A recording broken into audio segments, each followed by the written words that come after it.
मंत्र देता है तो कोई राम का मंत्र लेता है, राम रामायण नमः, कोई कृष्ण का मंत्र लेता है तो क्लीं कृष्णाय नमः, कोई सरस्वती का मंत्र लेता है ओम सरस्वती नमः, कोई भगवान शिव जी का मंत्र लेता है तो ओम नमो भगवते शिवाय या ओम नमः शिवाय।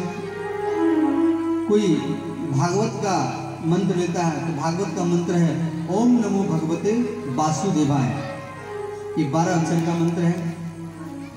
और कोई गुरु का मंत्र लेता है तो गुम गुरुवे नमः, कोई गायत्री मंत्र लेता है ओम भोर भुवस्व तत्सवितुर्वरेण्यम भर्गो देवो सधीमहि धियो यो न प्रचोदयात्, कोई महामृत्युंजय मंत्र लेता है ओम त्र्यंबकम यजामहे।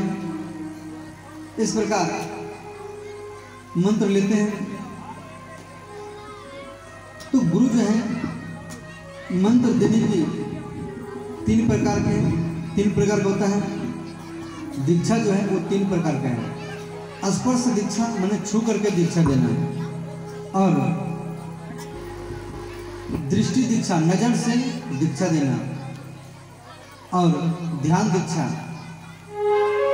गुरु ध्यान से भी दीक्षा देते हैं। ध्यान में जैसे आप वृंदावन गए हैं और वहां आपने गुरु बना लिया, और गुरु बनाने पर आप 2-4 महीने में उसको भूल भी सकते हैं, परंतु वो गुरु आपका ध्यान करते हैं और आपका बिगड़ता हुआ काम यहाँ बन जाता है, तो उसी को आ जाता है ध्यान दीक्षा।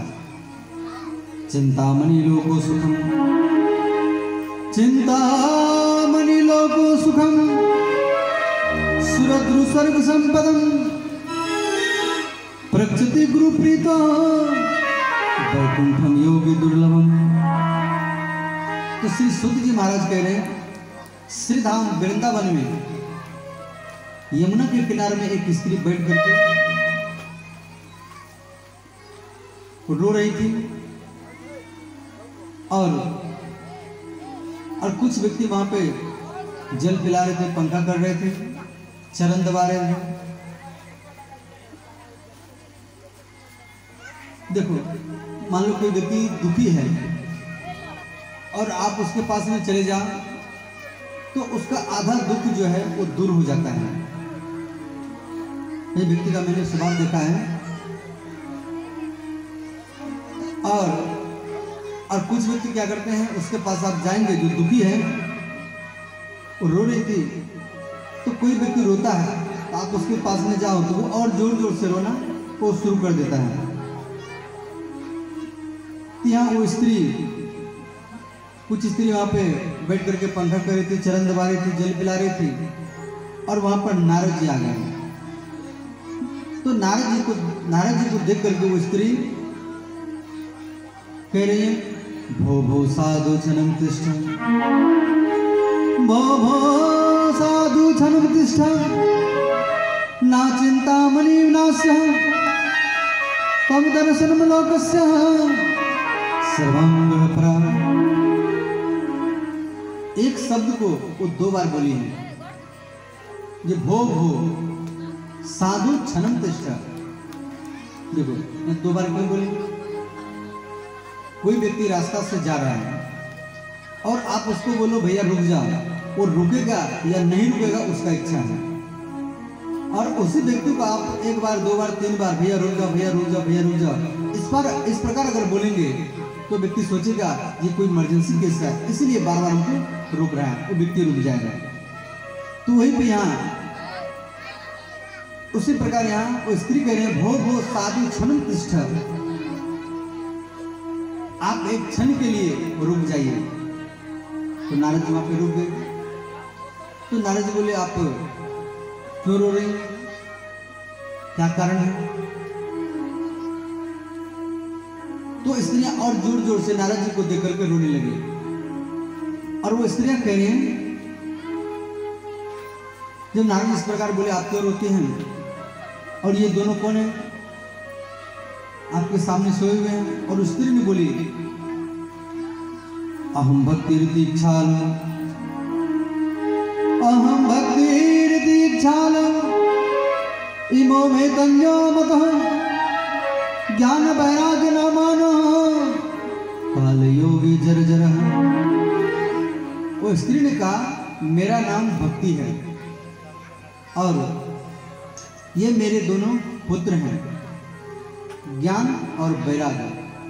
भक्ति के दो पुत्र हैं, ज्ञान और वैराग्य। आपको कोई प्रश्न करे ये भक्ति के कितना पुत्र हैं, तो आप जवाब देंगे दो। नाम तो ज्ञान और वैराग्य। तो बोले आप रोती क्यों हैं? तो भक्ति ने कहा मैं युवती हूं और ये मेरे दोनों पुत्र जो हैं वो बूढ़े के समान, वृद्ध के समान और रोग में पड़ा हुआ है। और आप बताइए कोई भी माता युवती हो और उसका पुत्र बूढ़े के समान हो तो क्या अच्छा लगेगा? तो यहाँ भक्ति कह रहे हैं मेरे पुत्र जो है वो बूढ़े जैसा लगते हैं और रोग में पड़ा हुआ है। इसका बुढ़ापा, इसका रोग कैसे ठीक होगा? हमें कोई उपाय बताइए। तो नारद जी सुन करके कभी जल छिड़ते हैं, कभी मंत्र बोलते हैं, तो ज्ञान और वैराग्य को कभी होश आता है, फिर जमीन पर गिर जाता है। तो वहां पे आकाशवाणी हुआ कि सत्कर्म करो, सत्कर्म करो, सत्कर्म करो। तो सत्कर्म करो तो कहा गया, परंतु करना क्या है? मंत्र जाप करना है, हवन करना है, करना क्या है? तो ये बात को मन में और सबसे पूछते रहे जा रहे हैं जी, ज्ञान और वैराग्य का बुढ़ापा कैसे दूर होगा, रोग कैसे ठीक होगा? और ये पूछते पूछते बद्रीनाथ पहुंच गए।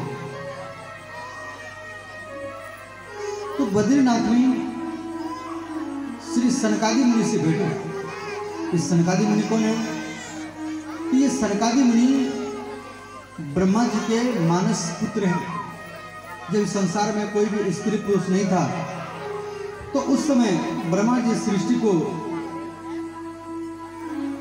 बढ़ाने के लिए, सृष्टि करने के लिए ये चार पुत्रों को अपने मन से उत्पन्न किया था, परंतु इनसे सृष्टि नहीं बढ़ा। तो ये चार भाई सनत, सनंदन, सनातन और सनत कुमार, ये चार भाई हैं और चारों भाइयों के नाम में सन सब जुड़ा हुआ है। तो इसीलिए ऋषि लोग इनको सनकादि कहते थे। तो नारद जी इनको पूछ रहे हैं और ये अखंड ब्रह्मचर्य में रहते हैं। तो नारद जी बोले मैं वृंदावन धाम गया था और वहां पर एक स्त्री बैठ करके यमुना के किनारे में रो रही थी और उसके सामने दो वृद्ध व्यक्ति पड़ा हुआ था और रोग में था। तो वो स्त्री बोल रही थी इसका बुढ़ापा और रोग कैसे ठीक होगा, उनके लिए कोई उपाय हमें बताइए। तो श्री सनकादि मुनि बोले तो बद्रीनाथ में तो हर कोई नहीं आ पाएगा। क्यों? बद्रीनाथ में ठंड ज्यादा पड़ता है। जैसे अभी यहाँ आप गर्मी में पड़ते हैं, अगर आपको कोई बद्रीनाथ में होगा तो आप पता कर सकते हैं। और वहां पर 100 रुपया किलो चावल मिलता है।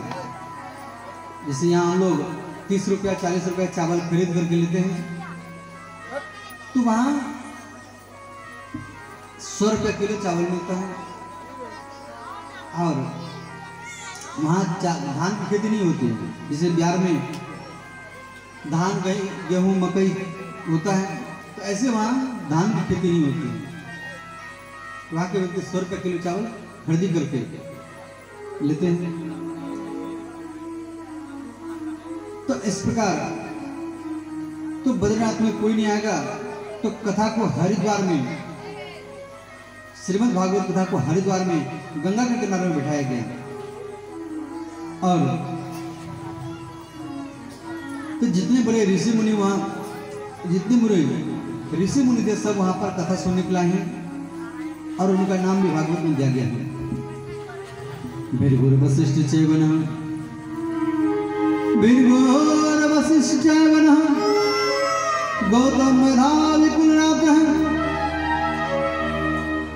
यहाँ कहा जा रहा है श्री भृगु जी हरिद्वार गए हैं कथा सुनने के लिए, और वशिष्ठ जी अयोध्या से, भरद्वाज मुनि इलाहाबाद से, विश्वामित्र मुनि बक्सर से, गौतम ऋषि त्र्यंबकनाथ से और सब ऋषि मुनि अपने अपने पत्नी के साथ में कथा सुनने के लिए वहां पर आए हैं और बहुत भीड़ हुआ। परंतु यहाँ प्रश्न है, भृगु जी का नाम भागवत पहले क्यों दिया गया?